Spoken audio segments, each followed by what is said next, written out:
ان کو نقصان پہنچایا، لیکن بہت زیادہ نقصان نہیں پہنچایا، کیونکہ یہود بھی بہرحال طاقتور تھے، پاورفل تھے، اور لیکن اس نے یہ کیا کہ بیت المقدس میں اور جو شام میں نا اپنا کوئی نائب بنا کے وہ چلا گیا. جیسے آج کل بڑی طاقتیں ہوتی ہیں نا کسی ملک پہ قبضہ کر کے، تو ان کو پتا ہوتا ہے ہم اس ملک پہ قبضہ برقرار نہیں رکھ سکتے، لیکن اپنا ہی کوئی کٹ پتلی کوئی حکومت بنا کے چلے جاتے ہیں. تو بالکل اسی طرح کا کام بابل کے بادشاہ بخت نصر نے کیا اور اپنی کٹ پتلی حکومت بنا کے چلا گیا، اور کہا جاتا ہے کہ یہودیوں ہی میں سے کسی کو اس نے بادشاہ بنایا. اب یہ جو نیا بادشاہ تھا جو بخت نصر کا نامزد تھا، اس نے یہودیوں پہ حکومت کی، تھا یہ ادھر ہی کا، یعنی شام ہی کا تھا یہ. تو اس وقت کے پیغمبر تھے جن کا آسمانی کتابوں میں نام آتا ہے حضرت ارمیہ علیہ السلام. انہوں نے اس کو نصیحت کی کہ تو بت پرستی کی طرف لوگوں کو مت لے کر جا، شرک مت پھیلا، اور جو برے اعمال جو اس میں بدکاریاں اور برائیاں اور شراب نوشی، یہ جو بادشاہوں میں عیاشی ہوتی ہے، یہ جو چیزیں آ رہی تھیں اس کے اندر، اور اس کی وجہ سے قوم میں بھی خرابیاں آ رہی تھیں، تو وہ یہ بات نہیں مانا اور پیغمبر کی بات پر اس نے عمل نہیں کیا، بلکہ طاقت کے نشے میں اس نے یہ ارادہ کیا کہ بخت نصر نے جو مجھے یہاں کا بادشاہ بنایا ہے تو میں اس کے خلاف بغاوت کر کے پوری ریاست اپنے کنٹرول میں لوں گا.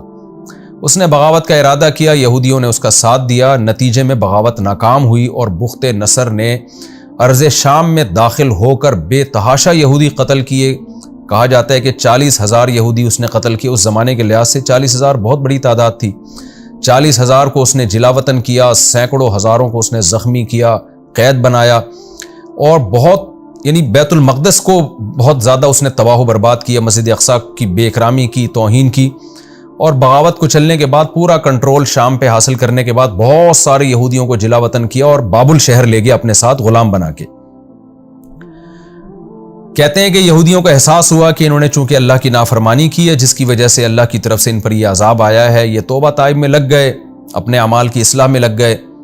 اللہ کو ان کی حالت پہ ترس آیا اور ان کی نجات کی یہ صورت ہوئی اللہ کی طرف سے کہ اس وقت جو ایران یعنی فارس کی حکومت تھی، ایران کا جو بادشاہ تھا، یہودیوں نے یعنی اس نے یہودیوں کا ساتھ دیا، کیونکہ یہودیوں کی ہمدردیاں اس کو حاصل تھیں، اور بخت نصر کے خلاف اس نے لڑائی کی، اور بالآخر اس نے بابل شہر پہ قبضہ کر کے بخت نصر کی حکومت کا خاتمہ کیا اور یہودیوں کو بابل شہر سے آزاد کرایا، اور جو مال و اسباب لوٹا گیا تھا وہ بھی یہودیوں کو دے کر باعزت اس نے دوبارہ ارض شام کی طرف بھیج دیا، اور شام میں پھر دوبارہ یہودیوں کی حکومت قائم ہو گئی.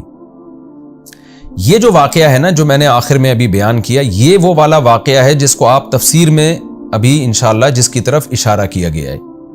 جمہور مفسرین کے نزدیک، قرآن میں واضح تو نہیں ہے لیکن جمہور کے نزدیک اس سے یہی مراد ہے، کیونکہ جو قرآن جو تباہی اور بربادی بیان کرتا ہے نا کہ اس طرح سے ہوئی تھی، تاریخی واقعات سے اس کا ثبوت ملتا ہے کہ وہ یہی والا واقعہ تھا، کیونکہ اس سے پہلے یہودیوں پر اتنا بڑا عذاب کسی دوسری قوم کی طرف سے نہیں آیا تھا اور اتنی قتل و غارت نہیں ہوئی تھی.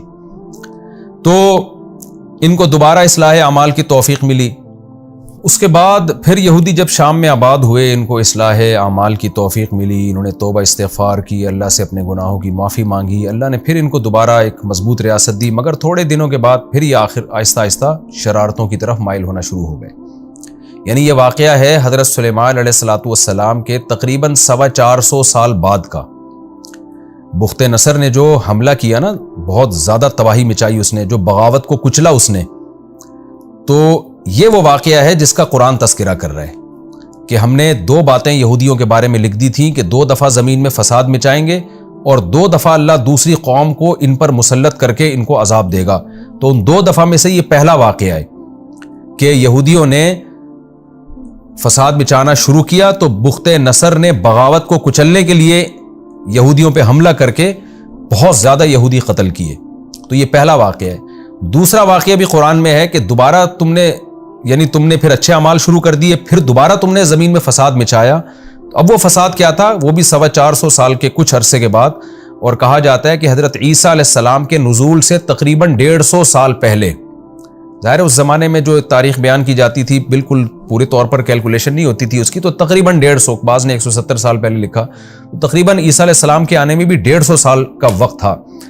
تو 150 سال پہلے ہوا یہ ہے کہ جب دوبارہ یہ شرارتیں ان میں پیدا ہونا شروع ہوئیں، تو ایک بادشاہ تھا جس نے انطاکیہ آباد کیا. آج بھی انطاکیہ ترکی میں ایک شہر ہے. تو انطاکیہ کے بادشاہ نے ان پر حملہ کیا اور اس نے پھر جو ہے یہاں گھس کے بہت زیادہ یہودی مارے، قتل کیے، اور پھر بالآخر رومیوں نے پھر یہودیوں پہ حملہ کر کے رومیوں کی حکومت قائم ہو گئی، جو آج غالباً اٹلی جس کو کہا جاتا ہے نا، آج کا اٹلی جو پرانا روم تھا۔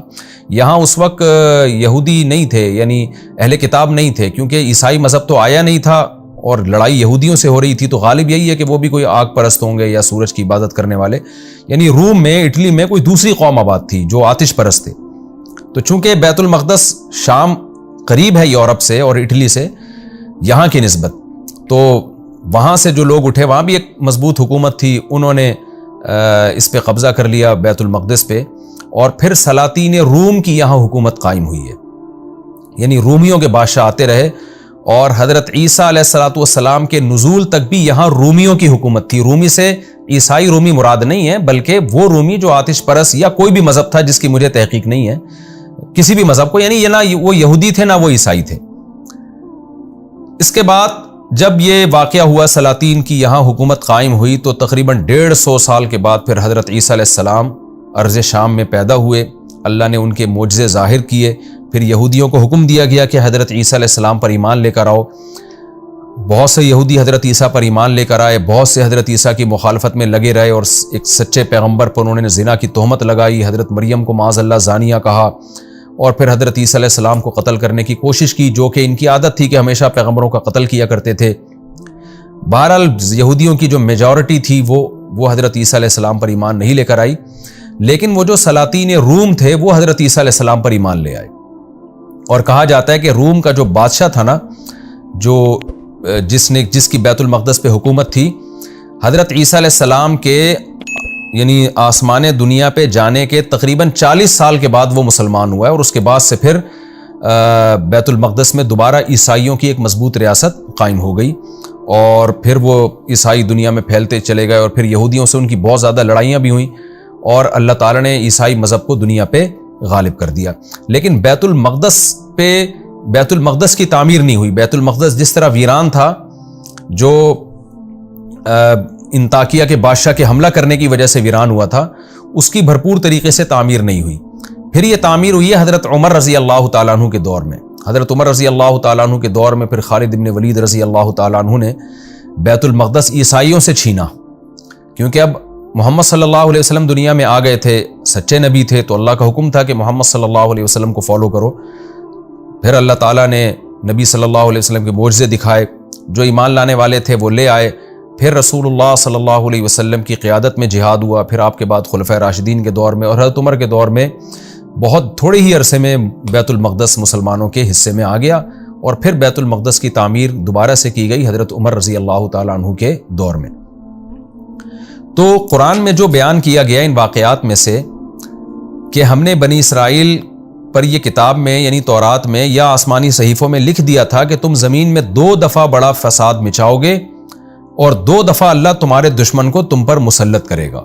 تو اس 2 دفعہ بڑے فساد سے مراد ایک تو وہ ہے جو بخت نصر نے حملہ کیا تھا بیت المقدس پہ، یعنی حضرت سلیمان علیہ السلام کے تقریباً 450 سال کے بعد بخت نصر نے حملہ کیا تھا، اس لیے کہ جو یہودیوں کا جو اس وقت جو بھی لیڈر تھا وہ بخت نصر ہی کی ایک کٹ پتلی حکومت تھی، اور وہ برائیوں کی طرف مائل ہو گیا تھا، بنی اسرائیل بھی بگڑنے لگے تھے، اور پھر اس کو بغاوت کی سوجی، بغاوت ناکام ہوئی، اور اللہ تعالیٰ نے بخت نصر کو مسلط کیا، اور اس نے بے تحاشا یہودی مارے اور جلا وطن کیا۔ ایک تو اس واقعے کا تذکرہ ہے۔ اس کے بعد پھر جب دوبارہ شاہ ایران نے بابل کی حکومت کے خلاف لڑائی کر کے یہودیوں کو بچایا، یہودی دوبارہ سے آ کے پھر آباد ہوئے، اس کے بعد پھر حضرت عیسیٰ علیہ السلام کے تقریباً 150 سال پہلے عیسیٰ علیہ السلام کے پیدا ہونے سے پھر انطاکیہ کے بادشاہ نے دوبارہ یہودیوں پہ حملہ کیا، اور اس نے بھی بے تحاشا یہودی قتل کیے، اور مسجد اقصیٰ کو توڑ پھوڑ کے اس نے ویران کر دیا۔ اس کے بعد پھر رومیوں کی یہاں حکومت قائم ہوئی، اور پھر رومیوں ہی کی یہاں حکومت رہی، اور رومی ہی عیسائی مذہب انہوں نے قبول کر لیا، اور پھر اللہ نے پھر عیسائیوں اور یہودیوں میں جو لڑائیاں ہوئیں، جو تاریخی واقعات بھرے پڑے ہیں۔ اچھا، ایک کمال کی بات یہ ہے کہ یہودیوں کی جو عیسائیوں سے لڑائی ہوئی ہے نا، وہ مسلمانوں کی نسبت بہت زیادہ ہے۔ مسلمانوں سے تو ان کی 2 بڑی لڑائیاں ہوئی ہیں۔ ایک بڑی لڑائی جو بنو قریظہ کے 70,000 یہودی قتل کیے تھے رسول اللہ صلی اللہ علیہ وسلم نے. دوسری جو یعنی اس کے بعد کوئی بڑی لڑائی مسلمانوں کی یہودیوں کے ساتھ نہیں ہوئی ہے. اب جا کے جو فلسطین اور اسرائیل کا مسئلہ کھڑا ہوا ہے, اب یہ حالات جا رہے ہیں, کہا جاتا ہے کہ ایک بہت بڑی جنگ کی طرف جو یہود اور اسلام کے درمیان ہوگی, جن کے بارے میں صحیح احادیث میں ہمیں پیشگوئیاں ملتی ہیں. اب وہ کب ہوگی اس کی اسپیسیفک ڈیٹ اللہ ہی بہتر جانتا ہے, لیکن بہرحال قرآن و سنت سے یہ بات ثابت ہے, احادیث سے یہ بات ثابت ہے. نبی صلی اللہ علیہ وسلم نے فرمایا تو قاتلون الیہود, کہ تم یہود سے قتال کرو گے. تو اب تک قتال ہوا نہیں ہے. ایک دفعہ اس وقت نبی صلی اللہ علیہ وسلم کے دور میں قتال ہوا تھا, اس کے بعد پھر ان پر مختلف لوگ مسلط رہے, عیسائیوں نے ان کے ساتھ لڑائیاں کی. ہٹلر جو تھا تو عیسائی مگر ایک سیکولر ذہن کا مالک تھا, اس کی لڑائی ہوئی یہودیوں سے, اس نے قتل و غارت کی. اس کا تذکرہ انشاءاللہ میں ان آیات کی تفسیر میں کروں گا. ان تمام واقعات کی طرف جو فیوچر میں ہوئے, مسلمانوں کے ذریعے جو یہودی قتل ہوئے, عیسائیوں کے ذریعے جو ہوئے, ہٹلر کے ذریعے جو ہوئے, اور آگے قرب قیامت میں جو لڑائیاں ہوں گی, ان کا آگے قرآن میں سورہ بنی اسرائیل میں واضح اشارہ موجود ہے. جب وہ اشارہ آئے گا تو پھر میں انشاءاللہ ان واقعات کو مختصراً اس وقت ہائی لائٹ کروں گا. تو خلاصہ یہ نکلا کہ یہ جو دوسرا واقعہ ہوا ہے, اللہ نے اس کا بھی قرآن میں تذکرہ کیا کہ ان پر انطاکیہ کا بادشاہ مسلط ہوا اور اس نے ان کا قتل و غارت کیا. تو آگے اللہ نے پھر یہودیوں کو سمجھایا ہے کہ تم اپنے اعمال کو درست کرو, اگر تم نے درست نہیں کیا تو اللہ اسی طرح مختلف قوموں کو تم پر مسلط کرتا رہے گا. تو ہم ان آیتوں کی تفسیر کی طرف آتے ہیں. تھوڑا سا اجمالی خاکہ آپ نے تفسیر کا انشاءاللہ سمجھ لیا ہوگا. اچھا, یہ جو ہسٹری بیان کی جاتی ہے نا, یہ کوئی صحیح احادیث میں نہیں ہے, بلکہ یہ آسمانی کتابوں سے ہی مفسرین نے لی ہے, اور یہ مورخین ان واقعات کو نقل کرتے چلے آئے ہیں. تو نبی صلی اللہ علیہ وسلم نے فرمایا کہ حدثوا عن بنی اسرائیل ولا حرج, اس میں کوئی حرج نہیں ہے کہ آپ اگر اسلام میں اس کے کوئی اسپیسیفک ہمیں کوئی مستند ہسٹری نہیں ملتی, کوئی واقعات کی بہت تفصیلی ڈیٹیل ہمیں نہیں ملتی, تو ہمیں عیسائیوں سے یا یہودیوں سے ہسٹری لینے میں ہماری شریعت نے روکا نہیں ہے. اور خاص طور پہ جو خبریں متواتر ہوتی ہے نا, جس کو سارے مورخین نقل کرتے چلے آئے ہوں, تو اس کا انکار کرنا ایک ضد اور ہٹ دھرمی کی بات ہے. تو قرآن سے بھی خاص طور پہ جب ان واقعات کی تائید ہو رہی ہے تو اس کو نقل کرنے میں کوئی حرج نہیں ہے. اس میں یہ مطالبہ کہ صحیح حدیث سے دکھائیں, یہ مطالبہ ایک کم علمی کی بات ہوگی. اگر حدیث میں اس کے خلاف ہوتا تو پھر ہم حدیث کو لیتے, ان واقعات کا انکار کرتے, لیکن نہ حدیث میں اس کی موافقت ہے نہ خلاف ہے, بلکہ قرآن سے اس کی تائید ہوتی ہے. اب میں اس کی تفسیر کی طرف آتا ہوں. قرآن کہتا ہے وَقَضَيْنَا إِلَىٰ بَنِي إِسْرَائِيلَ, ہم نے بنی اسرائیل کی طرف یہ فیصلہ کر دیا تھا, فی الکتاب, کتاب میں. کتاب سے تورات بھی مراد ہو سکتی ہے, آسمانی صحیفے بھی مراد ہو سکتے ہیں. وہ کہہ دیا تھا لَتُفْسِدُنَّ فِي الْأَرْضِ مَرَّتَيْنِ, کہ تم زمین میں 2 دفعہ فساد مچاؤ گے. یہاں بہت بڑا فساد مراد ہے, کیونکہ چھوٹے موٹے فسادات پر اللہ کی طرف سے سزا بھی چھوٹی موٹی ملتی ہے. اچھا, اللہ نے لکھ دیا تھا کہ کیا مطلب ہے؟ یہ ایسے ہی ہے جیسے ہمارے پیغمبر صلی اللہ علیہ وسلم نے ہمیں بتا دیا نا فیوچر کے بارے میں, کچھ باتیں ہوں گی, عیسیٰ ابن مریم نازل ہوں گے, تمہاری لڑائی ہوگی, فلاں سے ملحمہ کبریٰ ہوگا, جو قیامت کی علامات ہیں. تو اللہ نے تورات میں بھی بنی اسرائیل کو بتا دیا تھا کہ تم بدعمالیاں کرو گے جس کی تمہیں یہ سزا ملے گی, پھر تم دوبارہ بدعمالی کرو گے, پھر اس کی دوبارہ تمہیں یہ سزا ملے گی. تو وہ کیا لکھ دیا تھا اللہ تعالیٰ نے, لَتُفْسِدُنَّ فِي الْأَرْضِ مَرَّتَيْنِ, کہ تم زمین میں 2 دفعہ سرکشی کرو گے. یعنی یہ اسلام سے پہلے, اس سرکشی سے وہ سرکشی مراد ہے جو اسلام کے دنیا میں آنے سے پہلے ہوگی. ایک سرکشی وہ جو حضرت عیسیٰ علیہ السلام کی مخالفت میں تھی, اور ایک سرکشی وہ جو حضرت موسیٰ علیہ السلام کی مخالفت میں تھی, یعنی دین موسوی کی مخالفت کی انہوں نے, جس کی تفصیل میں بتا چکا ہوں کہ تم زمین میں 2 دفعہ فساد پھیلاؤ گے اور تم بہت بڑی سرکشی کرو گے زمین میں. زنا پھیلنے لگا تھا, شراب اور لوگوں پہ ظلم زیادتی. آگے اللہ فرماتے ہیں فَإِذَا جَاءَ وَعْدُ أُولَاهُمَا, ان دونوں وعدوں میں سے جب پہلے وعدے کا وقت آیا. یہاں وعدے سے مراد ہے تقدیر, یعنی جو اللہ نے اطلاع دی تھی نا تمہیں. وعد سے مراد میعاد, وقت مقرر, کیونکہ وعدے میں کسی سے کوئی خاص ٹائم کا وعدہ کیا جاتا ہے تو اس لیے اس ٹائم کو بھی وعدے سے تعبیر کیا جاتا ہے. ورنہ وعدہ تو 80 چیزوں میں ہوتا ہے نا. آپ کہتے ہیں کہ میں تم سے وعدہ کرتا ہوں کہ میں فلاں وقت میں تمہاری دعوت کروں گا, تو یہاں وعدہ اس معنی میں نہیں ہے. یہاں وعدہ ہے میعاد, جو اللہ نے ٹائم بتایا تھا. جب اس پہلا والا ٹائم آیا ہے تو کیا ہوا؟ بعثنا علیکم عباد لنا, ہم نے مسلط کر دیے تم پر اپنے بندے. اللہ نے اپنے بندے, کیونکہ کافر بھی اللہ کا بندہ ہے, وہ اسلام دشمن قوتیں تھیں. اللہ تعالیٰ کی عادت ہے کہ ظالم کو ظالم سے ہی سزا دلوا دیتے ہیں بعض دفعہ. وَكَذَلِكَ نُوَلِّي بَعْضَ الظَّالِمِينَ بَعْضًا، اللہ فرماتے ہیں ہم بعض دفعہ بعض ظالموں کو دوسرے ظالموں سے پٹواتے ہیں. جیسے ہٹلر بھی ایک ظالم تھا نا، لیکن اس ظالم ہی کے ذریعے اللہ نے یہودیوں پہ بھی ظلم کروایا. تو یہ اللہ کی عادت ہے کہ بعض دفعہ ظالم کو ظالم پر مسلط کرتے ہیں. تو جو بابل کا بادشاہ بخت نصر تھا وہ بھی ظالم تھا، لیکن اللہ نے اس کو ان پر مسلط کر دیا. اس کو عباد یا عبد سے تعبیر اس لیے کیا ہے کہ عبد کہتے ہیں غلام کو، تو کافر بھی اللہ کا غلام ہے. تو جب اللہ چاہتے ہیں اس ظالم ہی کو کسی پر مسلط کر دیتے ہیں، یعنی وہ بھی اللہ کے کنٹرول میں ہے، وہ بھی اللہ کی مرضی کے بغیر نہیں کر سکتا کچھ بھی. فرمایا ہم نے اپنے بندوں کو مسلط کیا اولی باسن شدید، جو بہت سخت لڑائی والے تھے. یعنی جو بابل کا بادشاہ بخت نصر تھا بڑی شدید لڑائی والا تھا. فجاسو خلال الدیار، وہ گھروں کے بیچ میں گھس گئے. یعنی اتنی زبردست فتح ہوئی ان کو، اور ایسی سخت انہوں نے لڑائی کی ہے کہ میدانوں میں لڑائی نہیں بلکہ آبادیوں کے اندر گھروں کے بیچ میں گھس کے قتل و غارت کرنے لگے. وکان وعدن، اور یہ ایک ایسا مقرر وقت تھا، مفعولا، جو ہو کے رہنا تھا. یعنی اللہ تعالیٰ نے جب بتا دیا تھا کہ یہودی فساد کریں گے یہ سزا ملے گی، تو اس نے ہو کے رہنا تھا، اور وہ ہو کے رہا.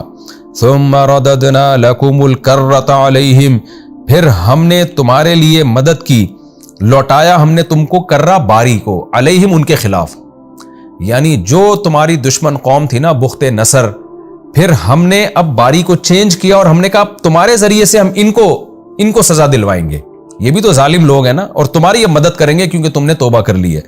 تو ہم نے پھر کیا کیا اس کے لیے، وَأَمْدَدْنَاكُمْ بِأَمْوَالٍ، ہم نے مدد کی تمہاری مالوں کے ذریعے، وَبَنِينَ، اور بیٹوں کے ذریعے.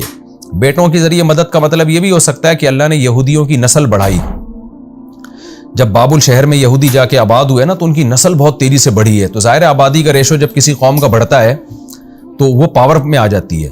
جو حکمران قوم تھی ان کی آبادی کا ریشو کم ہوا اور یہودیوں کی آبادی کا ریشو بڑھ گیا، جس کا نتیجہ یہ نکلا کہ جب ایران کے بادشاہ نے حملہ کیا ہے بابل پر اور بخت نصر کے خلاف، تو یہودی اتنی بڑی تعداد میں تھے، انہوں نے ایرانیوں کی مدد کی، اور اللہ نے افرادی قوت کی وجہ سے بخت نصر کی حکومت کا خاتمہ کر دیا. یہ بھی مطلب ہو سکتا ہے، اور یہ بھی مطلب ہو سکتا ہے کہ جو قیدی یہودیوں کے قید ہوئے تھے وہ اللہ نے چھڑوا دیے، جس کے نتیجے میں ان کی افرادی قوت بڑھ گئی.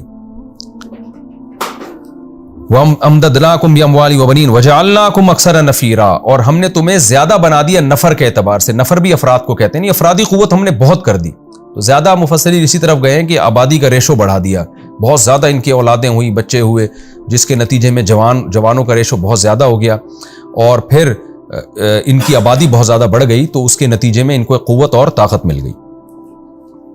ان احسنتم احسنتم لانفسکم، آگے اللہ فرماتے ہیں اگر تم اچھا عمل کرو گے، یعنی ہم نے یہ سب باتیں لکھ دی تھی پہلے کہ اگر تم عمل اچھا کرو گے تو احسنتم لانفسکم، تو تم اپنے ہی فائدے کے لیے کرو گے. اب دیکھو تم نے توبہ کر کے اچھا عمل شروع کر دیا نا، تو اللہ نے ایران کے بادشاہ کے ذریعے بخت نصر کو، بابل کی حکومت کا خاتمہ کیا، اور تمہیں اللہ نے نجات دے دی. تمہارے اچھا عمل تمہارے ہی فائدے میں جا رہا ہے.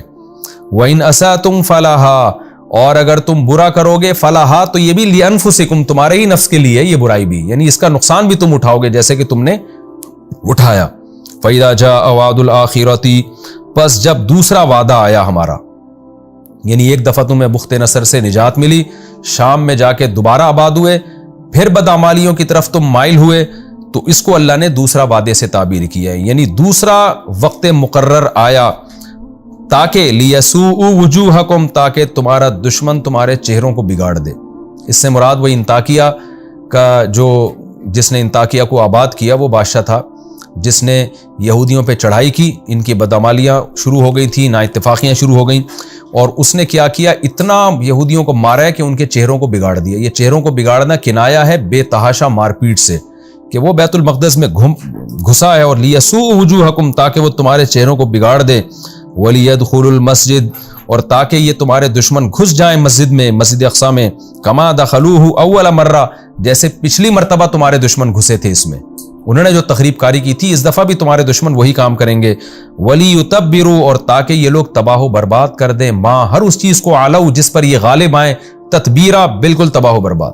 یعنی ایسا لگتا ہے کہ یہ دوسرا جو واقعہ ہوا ہے نا، یہ پہلے سے بھی زیادہ خطرناک تھا، کیونکہ قرآن نے اس کو زیادہ اہتمام سے بیان کیا ہے.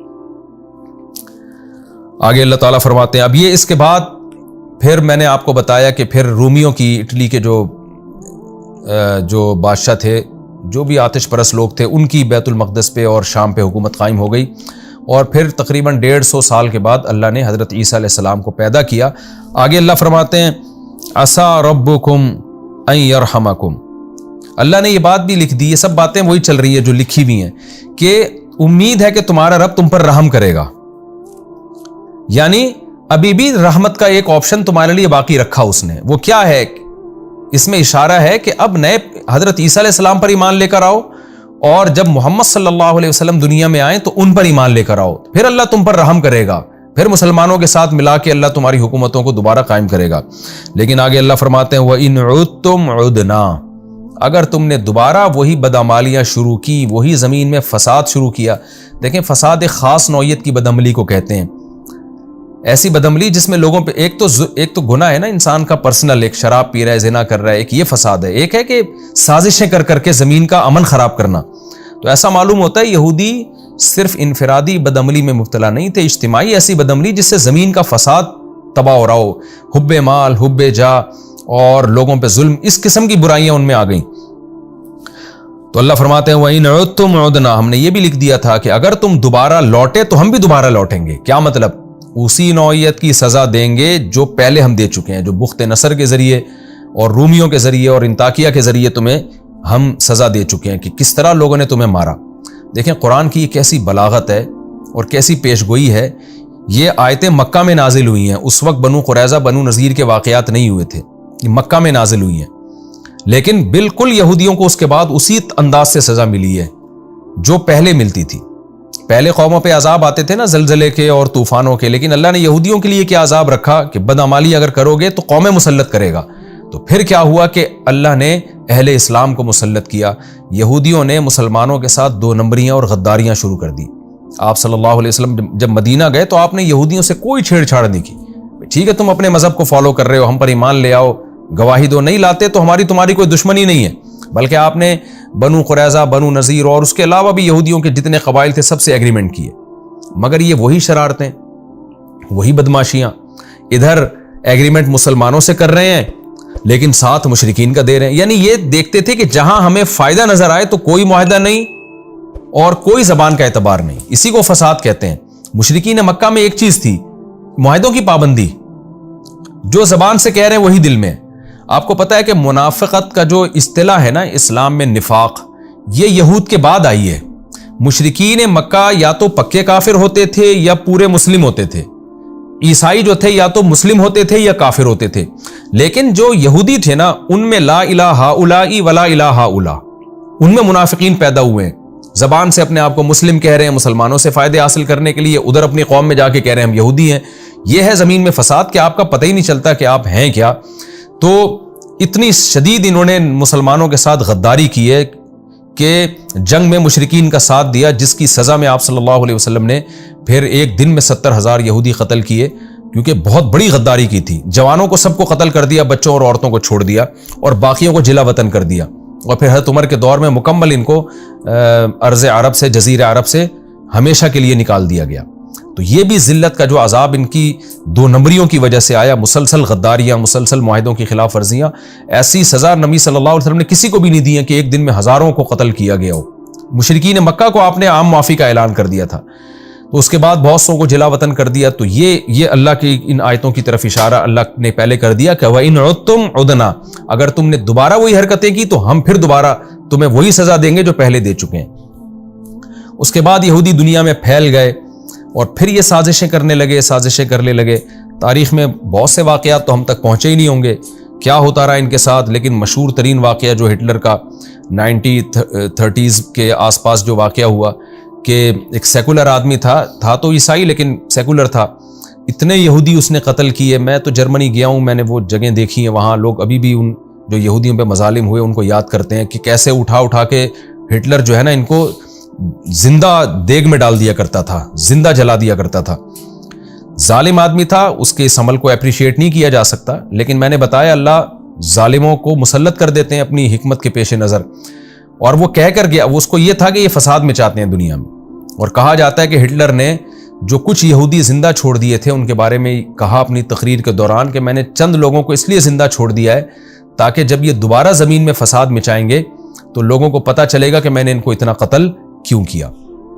اور لوگ تو اس کو ہٹلر کو ظالم کہتے ہیں، اور کہنا بھی چاہیے. کسی انسان کو اس طرح سے قتل کرنا، دیگوں میں ڈالنا اور زندہ جلانا، اس کی شریعت بہرحال اجازت نہیں دیتی، لیکن اس کا یہ کانسیپٹ تھا کہ یہ زمین میں فساد مچا رہے ہیں. اور اہل اسلام ہمیشہ یہودیوں کا ساتھ دیتے رہے ہیں. ترک خلافت نے یہودیوں پہ جب دنیا میں ظلم ہوتے تھے تو ترک خلفاء یہودیوں کو پناہ دیا کرتے تھے. میں جب ترکی گیا ہوں تو وہ جگہ بھی ہم نے دیکھی ہیں جہاں بہت سارے یہودیوں کو ہجرت کروائی مسلمان بادشاہوں نے جن پر ظلم ہوا کرتے تھے. لیکن کیا ہے کہ جو ان پر احسان کرتا یہ انہی کی جڑیں کاٹنا شروع کر دیتے. جس ملک میں جاتے اسی ریاست کے خلاف یہ نفرتوں کے بیج بونا شروع کر دیتے، اور اس کے نتیجے میں اللہ نے ان پر مختلف قوموں کو مسلط کیا. لیکن آج بھی یہ آیات بنی اسرائیل سے اور اہل یہود سے خطاب کر رہی ہیں کہ اللہ کا یہ وعدہ سچا ہے، اگر تم زمین میں دوبارہ فساد مچاؤ گے تو قومیں تم پر مسلط ہوتی رہیں گی.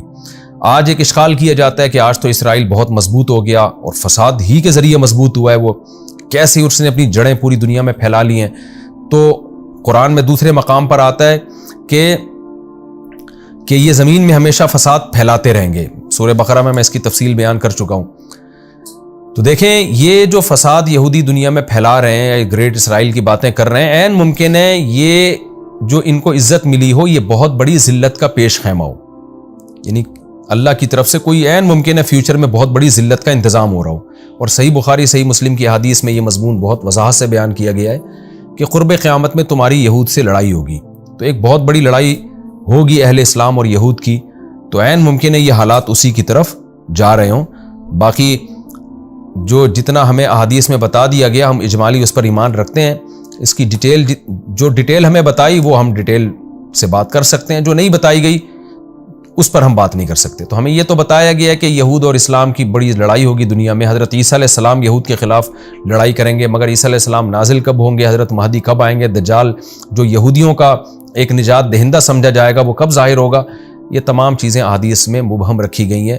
تو ہم ان تمام علامات پر ایمان رکھتے ہیں مگر ہم اس کی تفصیل میں نہیں جاتے.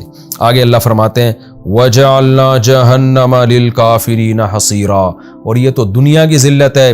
باقی کافروں کے لیے ہم نے جہنم کو حصیر یعنی قید خانہ بنایا ہے. دنیا میں اگر بچ بھی گئے تو آخرت میں نہیں بچ سکتے. دیکھیں اس قرآن سے ہمیں یہ بھی پتہ چلتا ہے کہ اللہ کو نہ کسی قوم سے ذاتی بغض ہے نہ محبت. اگر یہود نے اللہ کی نافرمانی کی اور اللہ نے دوسری قوموں کو مسلط کر کے ان کو مارا تو مسلمان بھی کوئی اللہ کے لاڈلے نہیں ہیں. ان آیتوں سے ہمیں بھی ڈرنا چاہیے کہ اگر ہم من حیث القوم خدا کی نافرمانی اور بغاوت میں جائیں گے تو یہ سمجھ لیں کہ ہم کبھی بھی ترقی نہیں کر پائیں گے. آج ہماری عدالتوں میں غیر اسلامی قوانین بن رہے ہیں، ہم سمجھتے ہیں کہ اس سے ہم ترقی کر لیں گے. خوب سمجھ لیں مسلمان کی ترقی کے اصول کچھ اور ہیں، غیر مسلم کے ترقی کے اصول کچھ اور ہیں. مسلمان قومیں اگر اسلام کو چھوڑیں گی تو کبھی بھی ترقی نہیں کر پائیں گی. اگر وہ ترقی ہوگی بھی تو وہ ایک تنزل کا اور ذلت کا بہت بڑا پیش خیمہ ہوگی وہ. تو ان آیتوں سے ہمیں بھی عبرت حاصل کرنی چاہیے. آگے اللہ تعالیٰ یہ تمام مضامین بیان کر کے بتاتے ہیں ان ھذا القرآن، بے شک یہ قرآن ہے، یہدی للتی ہی اقوم، یہ وہ راستہ بتاتا ہے جو سیدھا راستہ ہے. یہ بتا رہے قوم کے عروج و زوال کے واقعات اور صحیح طرف تمہیں گائیڈ کر رہا ہے. وَيُبَشِّرُ الْمُؤْمِنِينَ الَّذِينَ يَعْمَلُونَ الصَّالِحَاتِ، اور یہ خوشخبریاں سناتا ہے ان مومنین کو جو نیک اعمال کرتے ہیں. جیسے اللہ نے یہودیوں کو بتایا تھا اچھا عمل کرو گے تو اللہ دنیا اور آخرت دونوں نوازے گا، تو یہ خوشخبریاں سنا رہا ہے. ان لہم اجرا کبیرا، وہ خوشخبری کیا ہے کہ ان کے لیے بہت بڑا اجر ہے. وان الذین لا یؤمنون بالآخرۃ اعتدنا لہم عذابا الیما، اور یہ قرآن یہ بھی بتاتا ہے کہ جو لوگ آخرت پر ایمان نہیں لے کر آتے ہم نے ان کے لیے دردناک عذاب تیار کر کے رکھا ہے. یہ ہمارا رکوع کمپلیٹ ہوا. اس رکوع میں جو بہت اہم مضامین بیان ہوئے ہیں، میں کیونکہ وقت بھی ہمارا اتنا نہیں ہے کہ ہم اگلے رکوع کو کمپلیٹ کر سکیں تو میں اس کا مختصر خلاصہ آپ کے سامنے بیان کر دیتا ہوں. سب سے پہلے اللہ تعالیٰ نے رسول اللہ صلی اللہ علیہ وسلم کی معراج کا اس رکوع میں تذکرہ کیا ہے. پھر اللہ نے بتایا ذریۃ من حملنا مع نوح، کہ نوح کی کشتی میں سوار ہونے والے لوگوں، ہم سب نوح علیہ السلام کے ان تینوں بیٹوں کی اولاد ہیں کیونکہ قرآن میں آتا ہے کہ اللہ نے صرف نوح علیہ السلام ہی کی ذریت کو باقی رکھا. تو ہمارے باپ دادے وہ تھے جنہوں نے نوح علیہ السلام کی بات کو مانا اور اللہ نے ان کو بچا کے ہمیں بھی حیات اور زندگی دی. اور نوح علیہ السلام بھی اللہ کے شکر گزار بندے تھے، تو ہمیں بھی اللہ کا شکر گزار بننے کی کوشش کرنی چاہیے. پھر اللہ تعالیٰ نے بنی اسرائیل کا بتایا کہ بیت المقدس کا چونکہ بنی اسرائیل سے بڑا گہرا تعلق رہا ہے، جہاں معراج میں اللہ اپنے نبی صلی اللہ علیہ وسلم کو لے کر گئے، تو اس صورت کا نام بھی بنی اسرائیل اسی مناسبت سے. تو اللہ نے بتایا کہ بنی اسرائیل پر تاریخ میں کیا کیا عروج اور زوال آئے ہیں اور کن کن نشیب و فراز سے وہ گزرے ہیں، اور ان تمام نشیب و فراز کی وجہ ان کے اچھے اعمال اور بدعملی. جب اچھے اعمال کیے تو ترقی ملی، جب بدعملی ہوئی تو دوسری قوموں کو اللہ نے مسلط کیا. اور قرآن میں یہ مضمون دوسری جگہ پر بھی ہے، نولی بعض الظالمین بعضا، کہ ہم ظالموں کو ظالموں پہ مسلط کرتے ہیں.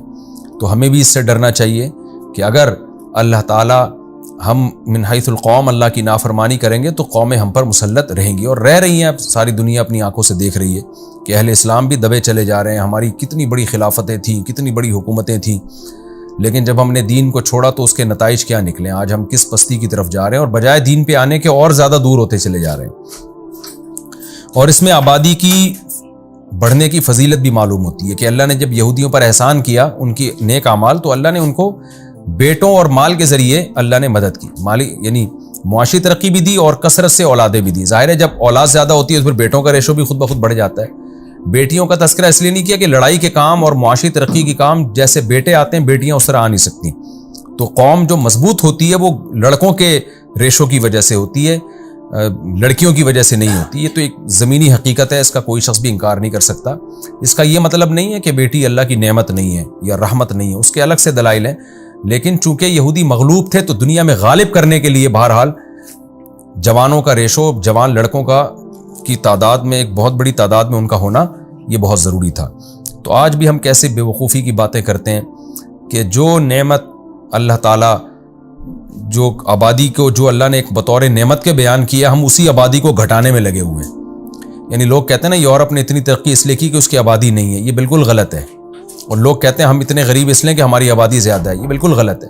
اگر ہماری آبادی کم ہو گئی تو اس سے زیادہ غریب ہو جائیں گے، اور یورپ کی آبادی بڑھ گئی تو اس سے زیادہ مالدار ہو جائیں گے وہ. قرآن میں اس مضمون کو اللہ نے اور بھی مقامات پر بیان کیا. نوح علیہ السلام نے جب اپنی قوم کو سمجھایا کہ تم ایمان لے کر آؤ تو وہاں بھی یہ فرمایا یمددکم باموال وبنین، کہ اللہ تمہیں اولادیں کثرت سے دے گا، مال بھی دے گا، اولادیں بھی دے گا. تو اولاد کی کثرت یہ اللہ کی بہت بڑی نعمت ہے. شعیب علیہ السلام نے جب اپنی قوم کو سمجھایا تو وَاذْكُرُوا إِذْ كُنْتُمْ قَلِيلًا فَكَثَّرَكُمْ، اے میری قوم یاد کرو اس وقت کو جب تم تھوڑے تھے اللہ نے تمہاری تعداد بڑھا دی. تو وہاں بھی یہی ہے کہ آبادی کا بڑھنا ہر جگہ اللہ بطور نعمت کے بیان کر رہے ہیں. تو جس گھر میں اولاد زیادہ ہے، جس شخص کو اولاد زیادہ ملی، تو یہ سب چیزیں اللہ کی نعمت میں داخل ہیں. بچوں کا کم ہونا، آبادی کا گرانا، یہ عذاب ہے، یہ زحمت ہے. ایک اللہ کی طرف سے کسی کو اولاد نہیں ملتی، ایک وہ پلاننگ کر کے اپنے گروتھ ریشو کو خود ہی کم کر رہا ہوتا ہے. تو یہ بہت بڑا احمق اور بہت بڑا بے وقوف ہے یہ. تبھی تو آپ دیکھیں جتنا اسلام دشمن قوتیں ہماری آبادی کو کم کرنے کے لیے وسائل خرچ کر رہی ہیں، اتنا کسی چیز پہ خرچ نہیں ہو رہے، کیونکہ ان کو پتہ ہے کہ یہ آبادی ہی ایک ان کے پاس ایک پاور ہے. کیونکہ آبادی زیادہ ہوگی، جوانوں کا ریشو بڑھے گا، سورس آف انکم بڑھے گی، اور جو ہے لائبلٹیز کم ہو جائیں گی، اور جو ہے کمانے کے ذرائع زیادہ بڑھ جائیں گے. تو یہ ساری چیزیں آبادی کی کثرت کے نتیجے میں ہوتی ہیں.